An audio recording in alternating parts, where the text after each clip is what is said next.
24 వచ్చిన కలిసి చదువుకుందాం అందరూ కలిసి. యోహాను సువార్త 4వ అధ్యాయం 24 వచ్చిన కలిసి చదువుకుందాం. దేవుడు ఆత్మ గనుక ఆయనను ఆరాధించువారు ఆత్మతోనూ సత్యముతోనూ ఆరాధింపవలెను. లూకా సువార్త 23వ అధ్యాయము. లూకా సువార్త 23వ అధ్యాయము 46వ వచనం. అందరూ కలిసి చదువుకుందామండి.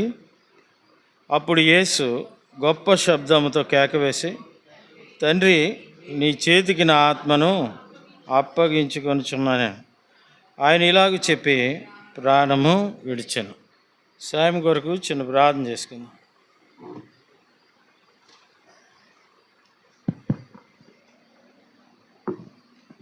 ప్రేమగల మా తండ్రి, పరిశుద్ధమైన మా ప్రభువా, ఎన్నడూ మారని మార్పు లేని మా రాజా, నేను మేము అనేక రీతిలుగా ఉన్నప్పటికీ నువ్వు నిన్న నేడు ఏకరీతిగా ఉంటూ మా జీవితంలో ఎంతో నమ్మదగిన దేవుడిగా,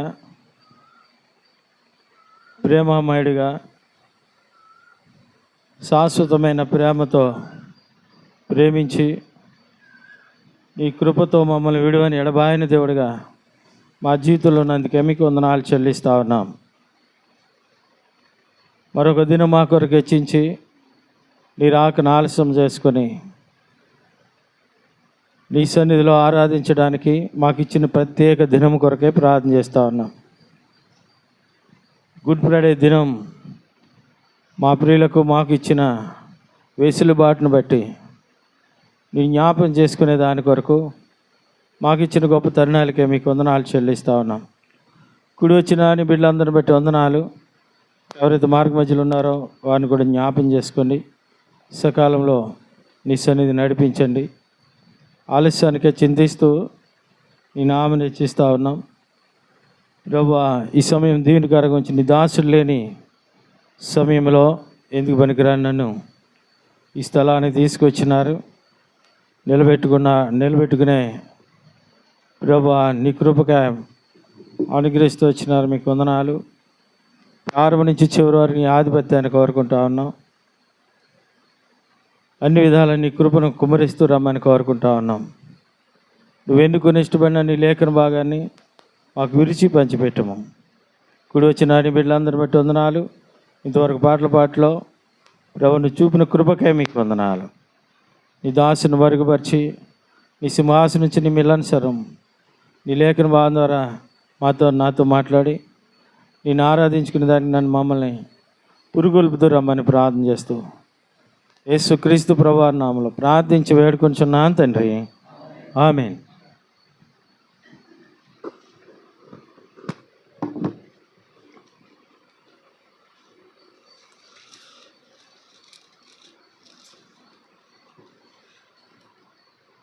ఈ దినం గుడ్ ఫ్రైడే అని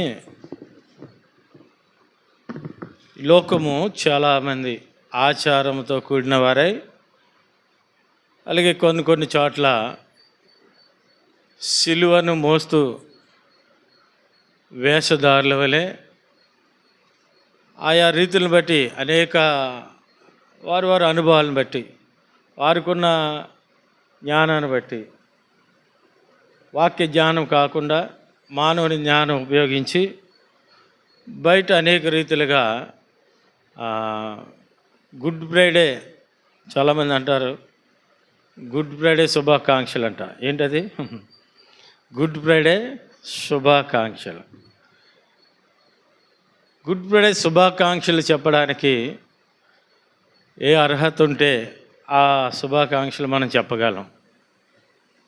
కనుక మనమైతే ఆచారం కాదు, ప్రభు మనకి ఇచ్చిన సమయాన్ని బట్టి, ప్రభు ఇచ్చిన మనకు ఆధిక్యతను బట్టి క్రీస్తు శకం 30వ సంవత్సరం ఏప్రిల్ నెల, ఇది ఏప్రిల్ నెల, ఆనాడు కలువరి సిలువలో ఎండలో వేలాడుతూ 9 గంటలకే సిలువ వేయబడిన ఆ ప్రభు నీ కొరకు నా కొరకు చేసిన త్యాగము, మన కొరకు ఆయన చూపిన ప్రేమ, మన కొరకు చనిపోయి పాత పెట్టబడి ఆత్మను దేవునికి అప్పగించిన తర్వాత మనలను మనకు ఆత్మను అనుగ్రహించిన ఆ దేవుణ్ణి మనం ఆత్మతో సత్యముతో ఆరాధించడానికై కూడి వచ్చి ఉన్నాం. అది ఇక్కడ క్రీస్తు యొక్క 30వ సంవత్సరంలో ఆ సిలువలో వేలాడిన ఆ ప్రభు యొక్క ఆనాడి అనుభవాలు వాక్యంలో 7 మాటలుగా రాయబడి ఉన్నాయి.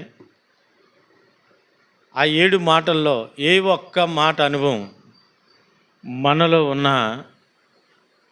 దానికి ఏం చెప్పుకోవచ్చు, మనం గుడ్ ఫ్రైడే శుభాకాంక్షలు చెప్పచ్చు. కానీ అద్భుతాలే చేసినాడు యేసుప్రభు వారు, ఎంతో త్యాగం చేసినాడు.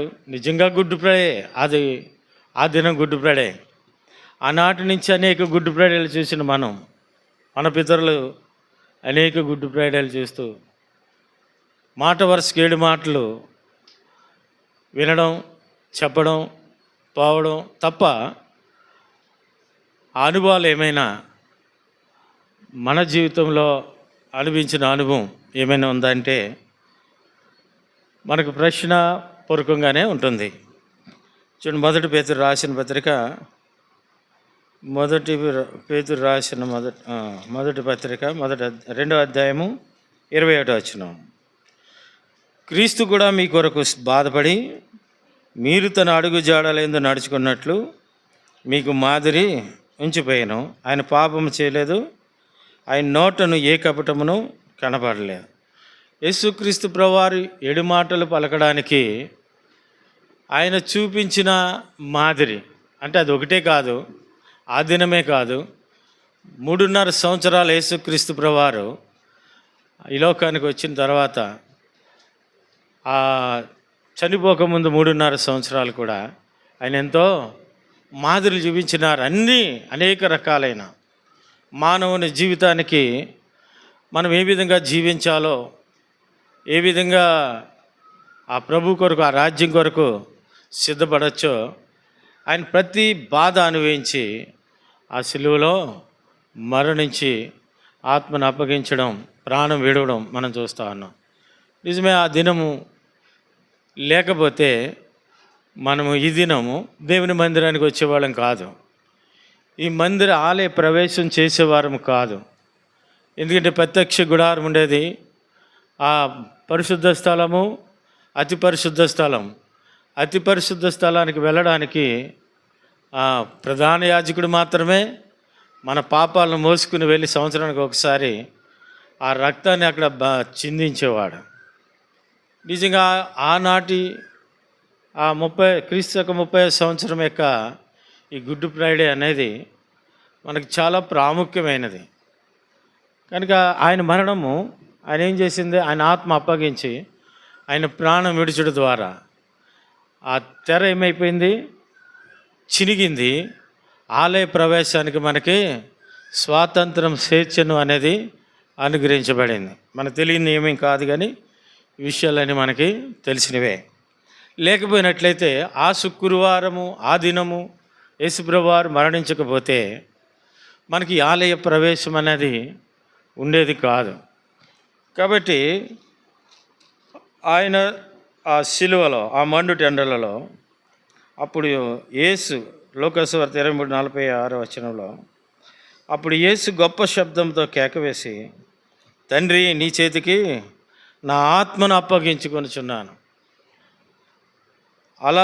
ఆయన అలాగ చెప్పి ప్రాణము విడిచెను. ఆత్మ, ప్రాణాలు, శరీరము. రోమీయులకు రాసిన పత్రిక 12వ అధ్యాయంలో మనం చూస్తాం. మొదటి వచనంలో, రోమీయులకు రాసిన పత్రిక 12వ అధ్యాయము, కాబట్టి సహోదరులారా, పరిశుద్ధమును దేవునికి అనుకూలమునైన సజీవ యాగముగా మీ శరీరములను ఆయనకి సమర్పించుకునుడని దేవుని వాత్సల్యమును బట్టి మేము చాలని మీ సజీవ యాగముగా మీ శరీరములను ఆయనకు సమర్పించుకునుడని అపోస్తులైన పౌలు ఆ రోమీయులకు హెచ్చరిస్తూ ఉన్నాడు. కారణం ఏంటంటే యేసుక్రీస్తు ప్రభువారు ఆ తండ్రి చేతికి ఆత్మను అప్పగించడం. ఇక్కడ అంటాడు, యేసు అప్పుడు యేసు గొప్ప శబ్దం ఆయన ప్రాణం విడుస్తున్న సమయంలో ఆయన శరీరాన్ని అప్పగించేసినాడు. సైనికులు కొట్టవలసినంత కొట్టేసినారు, ఆ చర్మం లాగినంత వరకు లాగేసినారు. ఆయన అయినప్పటికి కూడా ఆయన మౌనం వహించినాడు. ఆ మార్గ మధ్యంలో అమ్మలారా నా కోసం ఏడవకండి, మీకోసం మీ పిల్లల కోసం ఏడవడని ఒక మాట పలికినాడు. మార్గంలో సిలువ ఎక్కిన తర్వాత మనకు తెలిసిందే 7 మాటల్లో ఇది ఆఖరి మాట, 7వ మాట. ఆయన ఆత్మ అప్పగించి ప్రాణం విడవడం అనేది 7వ మాట. ఎందుకంటే ఆయన సమస్తాన్ని పూర్తి చేసి 5 మాటల్లో తన కార్యాన్ని సంపూర్తి చేసి గొప్ప శబ్దంతో, అంటే ఆయన నీరసపడిపోలేదు, ఆయనలో బలము చావలేదు, ఆయన ఏదో గతి లేక చచ్చిపోలేదు, ఆయన ఆత్మ ఊరికినే అప్పగించలేదు. ఆయన తన సొంతముగా తనకిష్టానుసారముగా ఆ ఆత్మను ఆ ప్రాణాన్ని దేవునికి అప్పగించడం మనం చూస్తూ ఉన్నాం. ఎందుకంటే యోహాను సువార్త రండి 10వ అధ్యాయము 18వ వచనం. 10వ అధ్యాయము 18వ వచనం. ఎవడును నా ప్రాణము తీసుకొనడు, నా అంతట నేనే దాన్ని పెట్టుచున్నాను, దాని పెట్టుటకు నాకు అధికారము కలదు, దాన్ని తిరిగి తీసుకొనుటకును నాకు అధికారము. తండ్రి వలన ఈ ఆజ్ఞ. ఎవరు పొందినారు ఈ ఆజ్ఞ? తండ్రి వలన యేసుక్రీస్తు ప్రభువారు ఏ ఆజ్ఞ పొందినాడు? ప్రాణం తీసుకొనుట, ప్రాణం ఇచ్చుట, ప్రాణం తీసుకొనుట, ఆత్మ అప్పగించుట, ఆత్మ తీసుకొనుట ఆజ్ఞ. చాలా ప్రాముఖ్యమైన మాట ఇది. అలాగే యేసు ప్రభువారు అంటున్నారు, దేవుడు ఆత్మ గనుక ఆయనను ఆరాధించేవారు ఆత్మతోనూ సత్యముతోనూ ఆరాధించాలి. అందుకే నేను ఆత్మతో ఆరాధించాలన్న యేసుక్రీస్తు ప్రభువారు ఆ ఆత్మను అప్పగించడంలో ఎంతో ప్రాముఖ్యమైన సందర్భాన్ని జ్ఞాపం చేయబడతా ఉంది. ఆయన ఆత్మ అప్పగించినప్పుడు, ప్రాణం విడిచినప్పుడు ఆయన ఏమాత్రము గొప్ప శబ్దంతో కేక వేసినాడు, తండ్రి నా ఆత్మను నీ చేతికి అప్పగిస్తున్నాను అని గొప్ప కేక వేసినాడు. అంటే ఆయన ప్రభువుకు అప్పగించుకునే విషయంలో ఈ భూలోకంలో తన పనిని ముగించి తన చిత్తాన్ని నెరవేర్చి మానవుని యొక్క జీవితంలో ఏం మాదిరి ఉంచాలో, ఏం మాదిరికరంగా జీవించాలో జీవించి ఆయన ఆత్మను అప్పగించడం, ప్రాణం విడవడం, ఇది చరిత్ర. ఇది సర్వలోకము ఒప్పుకోవలసినదే. కనుక ఎవరైతే ఆ ప్రభుని ఎరిగినారో, ప్రభు ప్రత్యక్షతను, ప్రభు యొక్క గొప్పతనాన్ని ఎరుగుతూ వచ్చినారో, ఆయన మంచితనము లేకపోతే ఆయన నీతివంతమైన జీవితాన్ని ఎవరైతే గ్రహించగలుగుతూ వచ్చినారో వారు మాత్రమే ప్రభు యొక్క ఏర్పాట్లో ఉన్నారన్నది సందర్భాన్ని జ్ఞాపం చేయబడతా ఉంది. అందుకనే యేసు ప్రభువారు అన్నారు, ఆత్మతో సత్యంతోనూ ప్రభుని ఆరాధించాలి అన్నది ఆజ్ఞది. యేసు ప్రభువారు ఆజ్ఞ పొందినాడు. యేసు ప్రభువారు ఈ లోకానికి కూడా ఆజ్ఞ ఇచ్చినాడు. ఆజ్ఞ అతిక్రమము పాపం. చెప్పరేరమ్మా? చెప్పరా? ఆజ్ఞ అతిక్రమము పాపం. కాబట్టి ప్రభు మనల్ని ఆనాడు ఆ 30 సంవత్సరంలో ఆ శుక్రవారం అనేది లేకపోతే మన జీవితంలో ఆత్మ అయిన దేవుని కోల్పోయేవాళ్ళం, ఆత్మతో ఆరాధించే అనుభవాన్ని కోల్పోయేవాళ్ళం. ఆనాటి నుండి నేటి వరకు కూడా చాలామంది మన భక్తులు అనేక మంది ప్రాణాలు త్యాగాలు చేసిన వాళ్ళు, అంటే చాలామంది అని చెప్పలేం కానీ లెక్క కొద్ది మనకు తెలిసిన వారు అనేక మంది మిషనరీలు, వాళ్ళు కూడా ఈ లోకంలో యేసు ప్రభువుని ప్రకటిస్తూ ఆయన నామము కొరకు అనేక మంది ఆత్మలను అప్పగిస్తూ వచ్చినారు. ఆ తరుణంలో బైబిల్ గ్రంథంలో అపోస్తుల కార్యం 2వ అధ్యాయం 42వ వచనం దర్శన ప్రకారము దాసుడు భక్సింగ్ గారు అన్నగారిని బట్టి వారు మనకి ఇచ్చిన ఆత్మీయమైన సహవాసాన్ని బట్టి మనం కూడా వారం వెంబడి వారము ఆయా సమయ సందర్భాలను బట్టి మనం అంటాము, నువ్వు చేసిన మేలుకు, నువ్వు చేసిన ప్రేమకు, నువ్వు చేసిన త్యాగానికి ఏమంటాము? హృదయపూర్వకమైన ఆరాధన అంటాం మనం. వాక్యం ఏం చెప్తుంది? సజీవ యాగముగా మన శరీర ఆత్మ ప్రాణ దేహాలను అప్పగించవలసిన వారం. యేసుక్రీస్తు ప్రభువారు అదే చేసినారు, అదే మాదిరి చేసినారు.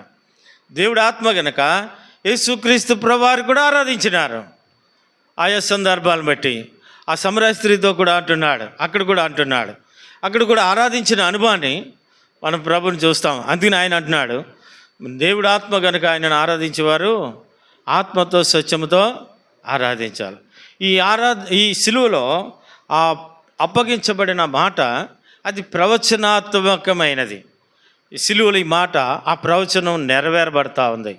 35వ కీర్తనలో 5వ వచనంలో చూస్తాము, నా ఆత్మను నీకు అప్పగించుచున్నాను. అదే మాట దావీదు కూడా తన అనుభవంలో నా ఆత్మను అప్పగించుచున్నాను అనే అనుభవం దావీదు కలిగి ఉన్నాడు. అది ఆత్మ అప్పగించడం అంటే మాటలు కాదు. ఆత్మను అప్పగించడం అంటే ఏదో నీరసంతో అప్పగించడం కాదు. మన ప్రాణం పోతున్నప్పుడు అప్పగించడం కాదు.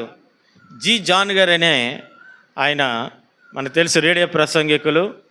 ఆయన చనిపోకముందు మంచి ఆయన వస్త్రాలన్నీ చక్కగా సర్దుకుని మంచి సూటు డ్రెస్ వేసుకుంటే ఆ దినాల్లో ఆయన బలహీనంగా ఉన్నారు.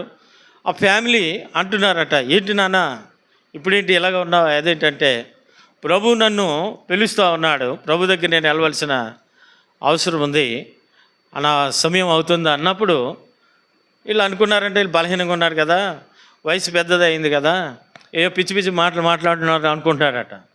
అయితే సరే, ఆ రాత్రి పండుకున్నాక తర్వాత ఇంకా ఆయన లేవలేదు. ఆయన చక్కగానే మాట్లాడారంట. వాళ్ళకి పిచ్చిగా అనిపించింది. కానీ అంటే ఆత్మను అప్పగించే సమయము దేవుడు మనలను జ్ఞాపం చేసుకుంటాడు. అంతేకాదు, మనలను ఇతరులకు తెలియజేస్తాడు. అదే యేసుక్రీస్తు ప్రభువారి యొక్క మాదిరి. తండ్రి, నా ఆత్మని నీ చేతికి అప్పగించుచున్నాను. పెద్ద గొప్ప ఆరాధన ఇది. బహిరంగంగా ప్రభుకి ఆయన ఆత్మ ప్రాణ శరీరాలు అప్పగించుకుంటూ గొప్ప మాదిరిని చూపించిన దేవుడు. ఆయా సందర్భంలో యేసు ప్రభువారు ఆరాధించినప్పటికీ, ఆయా యెరూషలేము వెళ్ళినప్పుడల్లా ఆరాధించినప్పటికీ, ఇక్కడ సిలువలో గల్గొతా స్థలంలో ఆయన బహిరంగంగానే ఆకాశానికి భూమికి మధ్యన వేలాడుతూ, తండ్రి, నా ఆత్మ నీ చేతికి అప్పగించుచున్నాను. ఎందుకు అప్పగించినాడు చెప్పండి? ఇప్పుడు ఆయన వచ్చిన పనిని, దేవుడు అప్పగించిన పనిని సంపూర్తి చేసినాడు. మానవుడు ఏ విధంగా జీవించచ్చో ఆ మానవునిగా ఈ లోకానికి వచ్చి, శరీరాకారంలో ఈ లోకానికి వచ్చి మానవుడు ఏ విధంగా జీవించగలడో మాదిరి చూపించిపోయినాడు. అంతేకాదు, ఆరాధన ఆత్మను ప్రాణ దేహాలను ఆయనకు అప్పగించడం ఎలాగో ఆయన చూపెడుతూ వచ్చినాడు. దేవుని ఆత్మ కలిగిన వాడే యేసుక్రీస్తు ప్రభువారు. యేసుక్రీస్తు ప్రభువారి యొక్క ఆత్మ మనకి ఆయన అనుగ్రహించిన వాడే. ప్రభు ఏమైతే శ్రమ అనుభవిస్తూ వచ్చినాడో, నిందలు అనుభవిస్తూ వచ్చినాడో, ఈ లోకంలో తన పనిని ముగిస్తూ వచ్చినాడో, అలాగే ప్రభు యొక్క పనిని సంపూర్తి చేసినాడో, అప్పుడు మాత్రమే ఆయన ఆత్మ ప్రాణ దేహాన్ని కూడా అప్పగించేసినాడు. మొట్టమొదట బలహీనమైన ఈ దేహాన్ని ప్రభుకు అప్పగించినాడు. ఇది మన దేహం యొక్క పరిస్థితి ఏంటి? మన దేహం ప్రభుకు అప్పగించడానికి మనకేమైనా బలము, దేవుని యొక్క బలముతో నిండుందా? దేవుని శక్తితో ఏమైనా నిండుందా? దేవుని వాక్యానుసారమైన శరీరాలు మనకేమైనా ఉన్నాయా అంటే, శరీరము బలహీనము, ఆత్మ సిద్ధమైన వాక్యం చెప్పిన రీతిలో బలహీనమే. మనకు తెలుసు, నెహెమ్యా గారు కర్నూలులో చేసిన నెహెమ్యా గారు, ప్రకటన నెహెమ్యా గారు అంటారు, మీకు తెలుసో తెలీదో. ఆయన చనిపోకముందు ఒక షుగర్ వ్యాధితో బాధపడుతూ ఒక కాలికి ఒక గోరు తీసేసినారు, ఒక ఏలు తీసేసినారు. దానికి ఎంతో బాధపడుతూ, ఎందుకయ్యా బాధపడుతున్నారంటే, లేదు నాకు దేవుడు శరీరం మంచిది ఇచ్చినాడు, నేను అన్ని అవయవాలు ఇచ్చినాడు, నేను ఒక అవయవాన్ని కోల్పోయి వెళ్తున్నానని బాధపడ్డాడట. చూడండి, నిజంగా ఆత్మీయుల యొక్క అనుభవాలు మనం ఒకసారి జ్ఞాపం చేసుకుంటే మన జీవితం కూడా, మన జీవితం దానికి ఎందుకు సరిపోతుంది అని అనిపిస్తూ ఉంటుంది. ఏమైనా ఆ ప్రభు గొప్పవాడు, ఆయన కనికరమ గల దేవుడు, ఆయన ప్రేమ మూర్తి, అందులో అనుమానం ఏం లేదు. ఇవి మనం చెప్పడం ఈజీ, కానీ ఆ ప్రేమను పొందుకోవడానికి, ఆ త్యాగం పొందుకోవడానికి, ఆ త్యాగం చేయడానికి, ప్రభు అంటే త్యాగం మనం కూడా చేయడానికి, ప్రభు వలె ఆత్మను అప్పగించే అనుభవం ఏముందనేది మనం జ్ఞాపం చేసుకుంటాం. అందుకనే మన జీవితంలో రక్షించిన నాటి నుండి ఆ శుక్రవారం వదిలేద్దాం, క్రీస్తు శకం 30 సంవత్సరం వదిలేద్దాం. మనం రక్షించిన నాటి నుండి, తండ్రి నా ఆత్మని నీకు అప్పగించుచున్నాను, నా దేహాన్ని నీకు అప్పగించుచున్నాను, నా ప్రాణాన్ని నీకు అప్పగిస్తున్నాను అని ఎప్పుడంటే చెప్పిన సందర్భాలు ఉన్నాయా? మనం చెప్తాం, ఆత్మ ప్రాణ దేహాలు నీకు నా హృదయపూర్వకంగా సమర్పిస్తున్నాను అంటాం. ఏ విధంగా సమర్పిస్తాం? మన కార్యము సంపూర్తి అయిందా? మన జీవితం ఆత్మతో నింపబడిందా? ప్రభు వంటి శరీరాన్ని మనం ధరించినామా? ప్రభు యొక్క పోలికలో మనం రాగలిగినామా? ప్రభు యొక్క మాదిరి మనలో ఏమైనా ఉందా అన్నది ప్రశ్నించుకుంటే, ఇంతవరకు మనం చేసే ప్రతి ఒక్క ఆరాధన ఎటువంటి ఆరాధన అనొచ్చు? ఆత్మ లేని ఆరాధన, సత్యము లేని ఆరాధన అని మనం చెప్పచ్చు. అది ఈ దినం ఎంపించిపోలేదు. ప్రభు మరిలో మనకు ఒక దినం ఇచ్చినాడు, ఒక దినం మనకు హెచ్చించినాడు. ఆయన రాకను ఆలస్యం చేసుకున్నాడు. ఎందుకంటే ఆ సిలువలో ఈనాటి నుంచో ఎన్నో సంవత్సరాల నుంచి ఆ సిలువలో 7 మాటలే జ్ఞాపం చేసుకుంటున్నాం. కానీ ప్రభు అప్పగించబడిన తన శరీరము, తన ప్రాణము, తన ఆత్మ అప్పగించిన అనుభవపూర్వకంగా, ఆయన మాదిరికరంగా మనం ఏమైనా ఆరాధిస్తూ ఉన్నామా? అందుకనే దావీదు, తండ్రి నా ఆత్మను నీకు అప్పగించుచున్నాను అంటున్నాడు. దావీదు 1-2 సందర్భాలు పాపం చేసినప్పటికీ కూడా దేవుని సన్నిధిలో తను నూతనమైన, లేకపోతే రక్షణానందం పొందినవాడై, నూతన ఆత్మను, నూతన మనసును పొందినవాడై, హృదయపూర్వకంగా దేవునికి హృదయానుసారుడని రుజువుపరుచుకునే దానికి దావీదు కూడా తన ఆత్మను అప్పగించి తన యొక్క కాలాన్ని ముగిస్తూ వచ్చినాడు. తన కాలం ముగించక ముందు తన కుమారుని పిలిచి మాట్లాడుతున్నాడు. లోకులు పోవలసిన మార్గాన్ని నేను పోతా ఉన్నాను, నువ్వు ధైర్యం కలిగి దేవుని కొరకు నువ్వు యథార్థంగా నమ్మకంగా నువ్వు గనక జీవిస్తున్నట్లయితే నీకు సింహాసనం ఉండకపోదు. కారణం ఏంటి? నాకు సింహాసనము ఇక్కడే కాదు, కుడి పార్శ్వం ఉన్న దేవుడు నాకు సింహాసనం ఇచ్చిన దేవుడు, నీకు కూడా అది కంటిన్యూ చేస్తాడు, నీకు కూడా ఇస్తాడు. ఆ సందర్భంతోనే తండ్రి నా ఆత్మ నీకు అప్పగిస్తున్నానని దావీదు కూడా చెప్పగలుగుతూ వచ్చినాడు. దావీదు ఆ విధంగా పాపం చేసినప్పటికీ మరలా సమకూర్చబడిన వాడై, ప్రభు యొక్క మాదిరిలోకి వచ్చిన వాడై ప్రభుని ఆరాధించిన అనుభవాన్ని మనం చూస్తూ ఉన్నాం. అలాగే రెండవదిగా మనం చూస్తే అపోస్తుల కార్యములో 7వ అధ్యాయము, అపోస్తుల కార్యము 7వ అధ్యాయము 59వ వచనం. ప్రభువుని గూర్చి మొరపెట్టుచు, యేసు ప్రభువా నా ఆత్మను చేర్చుకునమని స్తెఫను పలుకుతూ ఉన్నాడు. ఎప్పుడు పలుకుతూ ఉన్నాడు? దావీదైతే తన మరణ దినం వచ్చింది, తనకు తెలిసిపోయింది. అప్పుడు తన కుమారుని జ్ఞాపం చేసుకున్నాడు, తన కుమారుని పిలిచినాడు. పూర్ణ ఆత్మతో, పూర్ణ శక్తితో, పూర్ణ బలముతో నువ్వు దేవుని సేవించినా లేదా, నువ్వు దేవుని ఆజ్ఞను ధైర్యంగా గైకొన్నట్లయితే నీకు కూడా సింహాసనం ఉంటుందని ఆ సింహాసనం పొందిన దావీదు ఆత్మను అప్పగించినాడు. రెండవది, ఇక్కడ ఈ స్తెఫను తను రాళ్ళతో కొడుతూ ఉన్నారు. ఎవరి కోసం? ప్రభు తన ఆత్మను అప్పగించి ఆత్మను అనుభవిస్తున్న ఈ స్తెఫను తను దేవుని కొరకు చేస్తున్న కార్యాలు ఆ చుట్టూ ప్రాంతాలు, అంతేకాదు సొంత వాళ్ళు అనగా యూదులే స్తెఫను ఏం చేస్తూ ఉన్నారు?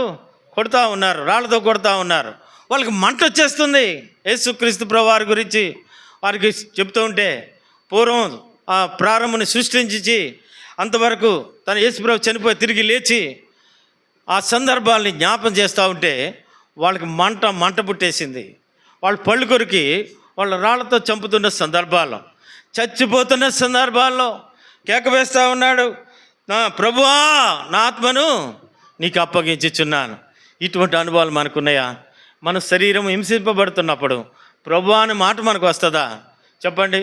మన ఇంట్లో భర్త కానీ భర్తను తిడుతూ ఉంటాం, భార్య అయితే భర్తను తిడుతుంది, భర్త అయితే భార్య. మనకున్న బలహీనతలు బట్టి, లేకపోతే మన పిల్లలైతే తండ్రులు తిట్టుతారు. ఇటువంటి సందర్భాలు మనకుంటాయి. ఇంత మరణ పరిస్థితుల్లో, ఇంత హింస పొందుతున్న సమయంలో, ఇంత బాధ అనిపిస్తున్న సమయంలో ప్రభువా నా ఆత్మని అద్దకు, ఇదే మామూలుగా ఏదో నీరసముండి చెప్పడం లేదు, బాధతో కుంగిపోయి ప్రభువా ఆత్మను అప్పగిస్తున్నా అంటలేదు. వాళ్ళు గట్టిగానే చెప్తున్నారు, బిగ్గరగానే చెప్తున్నారు. కారణం ఏంటి? మాదిరి యేసుక్రీస్తు ప్రభువారు బిగ్గరగా కేకవేసినాడు, తండ్రి నా ఆత్మ నీకు అప్పగించుచున్నాను. ఎంత ధైర్యం ఉండాలండి! ఆ విధంగా ప్రాణం విడిచి వచ్చినాడు. అందుకనే ఈయనేం చేస్తూ వచ్చినాడు? ఆ ప్రాణం పెట్టినాడు, ఆ ఆత్మను అప్పగించినాడు, అది మరలా తీసుకున్నాడు. అది మనకి ఆయన అనుగ్రహిస్తూ వచ్చినాడు. ఎంత గొప్ప ఆయన, ఎంత గొప్ప ప్రేమ అన్నది మనకి తెలుసు. ఎందుకంటే ఈ దావీదు అప్పగించినాడు, అలాగే స్టెఫను కూడా తన ఆత్మను అప్పగించినాడు. ఈ విధంగా అనేక మంది భక్తులు ఆ దేవునికి సమర్పించుకున్న విధానాలు. అనేక మంది మిషనరీలను చూస్తే భయంకరమైన చావులు చస్తూ కూడా ప్రభు ఏమాత్రం వెనక తిరక్క ప్రభుకి వారు ఆత్మ ప్రాణ శరీరాలు అప్పేసుకున్నా వాళ్ళు చెప్పాలి. అటువంటి వాళ్ళు చెప్పాలి గుడ్ ఫ్రైడే అని. ఈనాడు నువ్వు నేను చెప్పగలమా? చిన్న సమస్య వస్తే, చిన్న ఇబ్బంది వస్తే, చిన్న బాధ వస్తే ఏ అవసరమైతే ప్రభువుని విడిచిపెట్టడానికి, చిన్న బలహీనత వస్తే దేవుని మందిరానికి రాని పరిస్థితులు మనకి, అదే వంకతో యేసుప్రభు అదే వంక పెట్టుంటే, ఆనాడు నాకెందుకులే అనుకుంటే, ఈనాడు మనకొక ఆ పరలోకంలో ఆ స్థానాన్ని కోల్పోయేవాళ్ళం. ఏమైనా ప్రభు గొప్పవాడు అంటాడు. చూడండి ఒక మాట, యోహాను, మొదటి యోహాను పత్రిక 4వ అధ్యాయము 4వ వచనం, చిన్నపిల్లలారా మీరు దేవుని సంబంధులు, మీలో ఉన్నవాడు లోకంలో ఉన్నవాని కంటే గొప్పవాడు కనుక మీరు వారిని జయించి ఉన్నారు.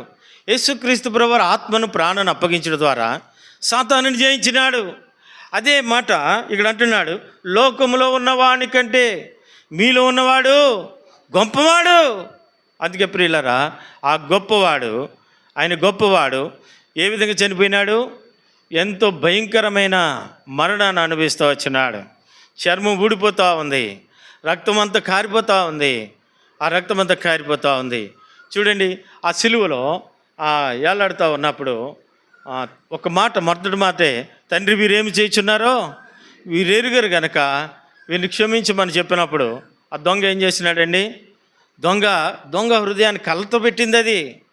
వాళ్ళు అంతకుముందు తిట్టినవాడు, నువ్వు ఇతరులను రక్షించి, లేకపోతే ఇతరులను రక్షించిన వాడు నువ్వు రక్షించుకోలేవా? నువ్వు రక్షించుకొని కిందకి దిగి మమ్మల్ని కూడా రక్షించని హేళన చేసిన వాళ్ళు ఆ దొంగలు హేళన చేస్తూ వచ్చినాడు. ఒక దొంగ అయితే ఎప్పుడైతే ఈ మాట చెప్పినాడో తన హృదయం నొచ్చుకుంటూ వచ్చింది, తలెత్తినాడు, ప్రభుని చూస్తూ వచ్చినాడు.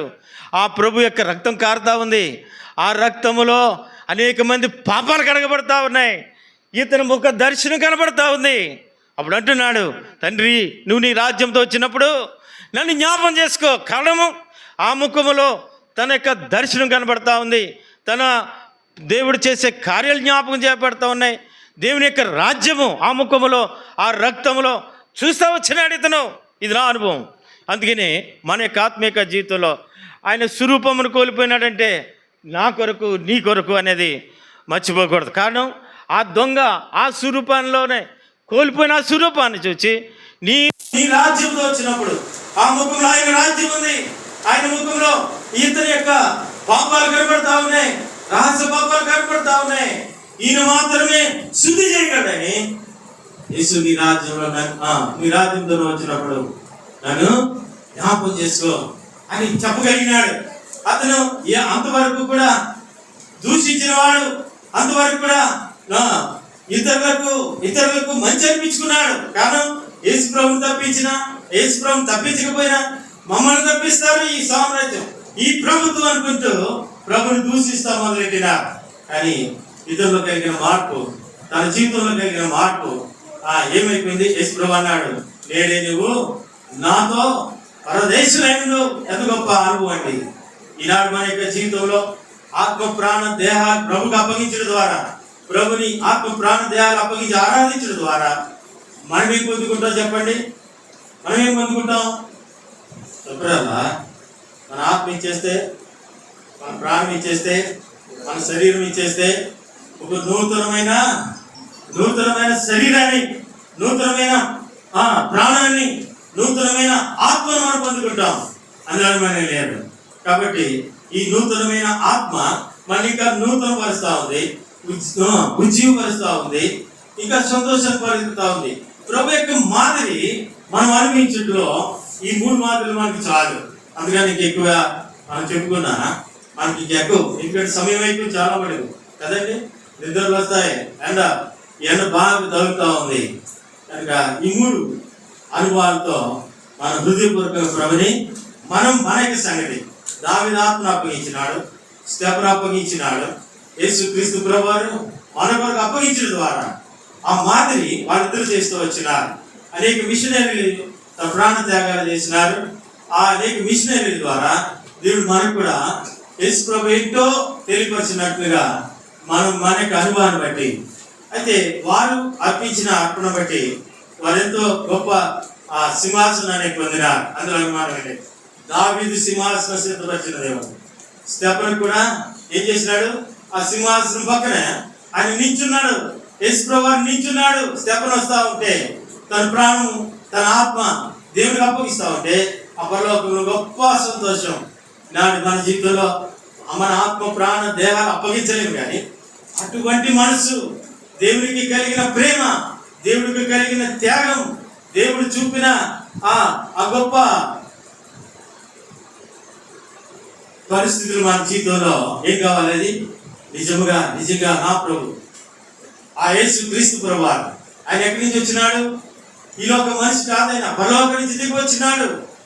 అనేది ఆశ్రమ మనిషి కాదు, దేవాది దేవుడైన కుమారుడు ఈ లోకానికి వచ్చినాడు. కారణం పాపాత్ములైన మన కొరకు, దోషములు కలిగిన మన కొరకు, ఏమాత్రం మంచి లేని మన కొరకు, కుషించిపోతున్న మన కొరకు, ఈ లోకంలో నశించిపోకుండా మన కొరకు ఆ దేవుడు చూపిన ప్రేమను బట్టి తన కుమారుని ఈ లోకానికి తీసుకొచ్చి మన కొరకు ఆయనకు బలిగా అర్పిస్తూ వచ్చిన ఆ త్యాగం ఎంత గొప్పదో, ఆ త్యాగం ఎంత బలి, ఆయన ఎంత ఇష్టపడి ఆయన నీ కొరకు నా కొరకు ఆ పరలోక సింహాసనంలో పరిశుద్ధుడు పరిశుద్ధుడు పరిశుద్ధుడని ఆరాధించడం ఆర్పించుకొని ఈ లోకానికి వచ్చి నిన్ను నన్ను రక్షించాలని మనం ఏదో ఉద్ధరిస్తామని కాదు, నీ నా బ్రతుకుల నరకంలోనికి పోకుండా ఆ పరలోకంలో ప్రభు నా చోటులోనికి ఆయన తీసుకువెళ్ళాలనే ఉద్దేశంతో ఆయన వచ్చి ఈ లోకంలో ఎంతో త్యాగం చేసినాడు. ఆ దినం ఆ శుక్రవారం, నిజంగా ఆ శుక్రవారం నాడు నుంచి నేటి వరకు అనేక శుక్రవారాలు మనం చూస్తూ వచ్చినాం. మనకు ఆత్మీయ జీవితంలో రక్షించిన నాటి నుండి అనేక గుడ్ ఫ్రైడేలు చూసినాం. మన జీవితంలో గుడ్ ఉందా, ఫ్రైడే ఉందా? ఏముంది మన జీవితంలో? మనం దేవుడికి గుడ్డుగా ఉన్నామా, లేదా ఫ్రైడేగానే ఉండిపోయామా? అది మనం పరీక్షించుకోవాల్సిన వారిని. కాబట్టి మనం కూడా దావీదు వలె ఆత్మను అప్పగించినాం, స్తెఫను వలె ఆత్మను అప్పగించినాం. యేసు క్రీస్తు ప్రభువారి శిలువలో ఆయన ఆత్మ ప్రాణ దేహాలు అప్పగించిన దానికి మాదిరి కనుక అందుకని యేసు ప్రభువు అన్నాడు, ఈ లోపల ప్రాణం అప్పగించక ముందే, ఆత్మ అప్పగించక ముందే ఆ సమర స్త్రీ అనుభవాల్లో దేవుడు ఆత్మ కనుక ఆయన ఆత్మతో సత్యముతో ఆరాధించాలి. ఏ విధంగా ఆరాధించాలి? బిగ్గరగా కేకవేసి ప్రభువా నా ఆత్మను, తండ్రి నా ఆత్మను అని బిగ్గరగా మనం చెప్పవలసిన వారు. వరా కుమారుని కేక వేసిన చూడు ఒక మాట, 84వ అధ్యాయం కీర్తన గ్రంథం 84వ అధ్యాయం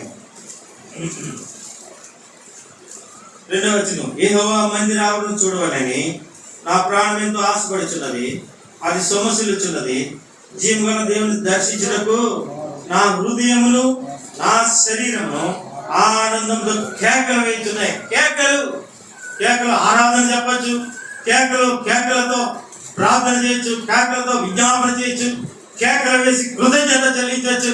ఈ కేకలు ప్రభుకి అప్పగించుకునే విషయంలో కూడా ఎంతో ప్రాముఖ్యతను చోటు చేసుకున్నాయి. అయితే యూదులు యేసుక్రీస్తు ప్రభువారిని ఆయన ఆయన సిలువ వేయమని కేకలు వేస్తూ వచ్చినారు. ఆ కేకలు వారికి జయించిందేమో కానీ యేసుక్రీస్తు ప్రభువారి సిలువలో ఆ ఆత్మను అప్పగించడం ద్వారా, ఆ ప్రాణం విడిచడం ద్వారా సాతానుపై విజయం, సాతానుని కాళ్ళ కింద చితకదొక్కినాడు. అదే కాదు, మన కాళ్ళ కింద కూడా చితకదొక్కించినాడు. సోదరి సోదరుడా, మన ప్రభుని ఆరాధించడానికి వచ్చినాం.